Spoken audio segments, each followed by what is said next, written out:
आज इस वीडियो में हम दशरथ मांझी के बारे में जानेंगे, जिन्होंने अपनी पत्नी की याद में पहाड़ तोड़कर रास्ता बना दिया।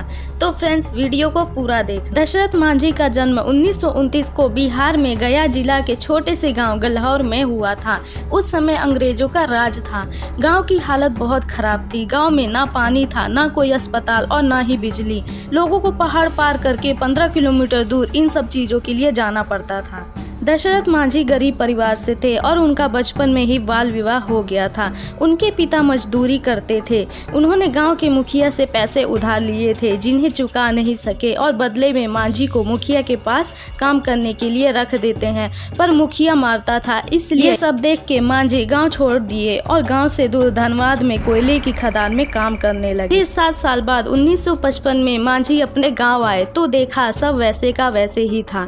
कुछ दिन बाद मांझी को एक लड़की पसंद आती है, जिसके साथ मांझी की बचपन में शादी हो चुकी थी। लड़की का नाम फाल्गुनी था और उसको मांझी प्यार से फगुनिया कहते थे। फगुनिया के पिता शादी के खिलाफ थे। फिर मांझी फगुनिया को लेकर भाग जाता है और दोनों अच्छे से जीवन बिताने लगते हैं। मांझी को फिर एक बेटा होता है। फिर मांझी को पहाड़ के पार काम मिलता है। 1960 में दशरथ की पत्नी दोबारा गर्भवती होती है और रोज पहाड़ के पार खाना देने जाती है। एक दिन फगुनिया का पैर पहाड़ से फिसल जाता है।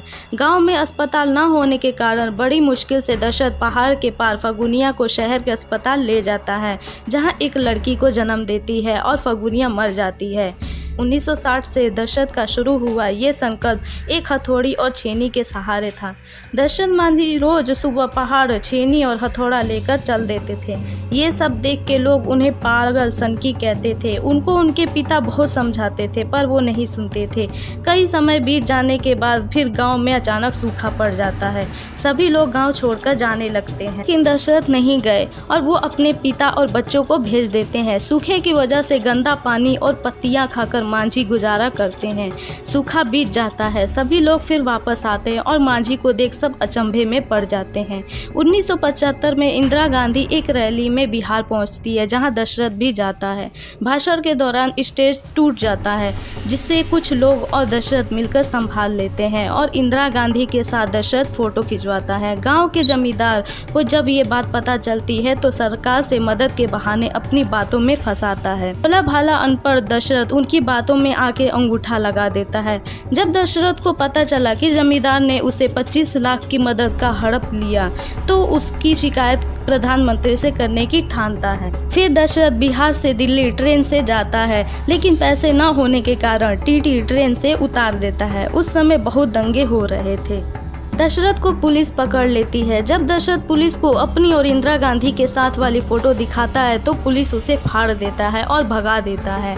प्रधानमंत्री से न मिल पाने के बाद दशरथ वापस अपने गांव सारी उम्मीद टूट जाने के बाद आता है तो उदास हो जाता है और अब वो काफी बूढ़ा भी हो जाता है। गांव के कुछ लोग उसका साथ देने वापस आते हैं और पहाड़ तोड़ने में उसकी मदद करते हैं। पर जब जमींदार को ये बात पता चली तो दशरथ मांझी और उसके साथियों को गिरफ्तार कर लिया। फिर एक पत्रकार उसके लिए फरिश्ता बनकर आता है और उसके लिए खड़ा होता है। फिर गाँव वालों के साथ मिलकर पुलिस स्टेशन के सामने विरोध करते हैं। 360 फीट लंबे, 30 फीट चौड़े और 25 फीट ऊंचे पहाड़ को सिर्फ एक छेनी हथौड़े से तोड़कर रास्ता बना डाला। यह सफलता उन्हें 1982 में मिली, यानी 22 वर्ष लग गए। रास्ता बनाने में फिर सरकार वहां काम शुरू करती है। दशरथ मांझी ने नामुमकिन को मुमकिन कर दिखाया। 2007 में गॉल ब्लैडर में कैंसर होने के कारण मांझी की मृत्यु हो जाती है। मरने से पहले वो अपने ऊपर एक फिल्म बनाने को बोलते हैं ताकि दूसरे लोग भी इंस्पायर हो। बिहार सरकार ने 2011 में उस सड़क को दशरथ मांझी पथ का नाम दिया। दशरथ मांझी के इस कार्य को संभव बनाने के लिए दिल से सैल्यूट करते हैं। दशरथ मांझी की ये स्टोरी आपको कैसी लगी कमेंट में ज़रूर बताइएगा और मेरे चैनल को लाइक, शेयर और सब्सक्राइब करके बेल आइकन को ज़रूर प्रेस करिएगा, ताकि मैं ऐसी मोटिवेशनल स्टोरी और फैक्ट्स वीडियो आपके लिए लाती रहूँ। Thanks for watching my video.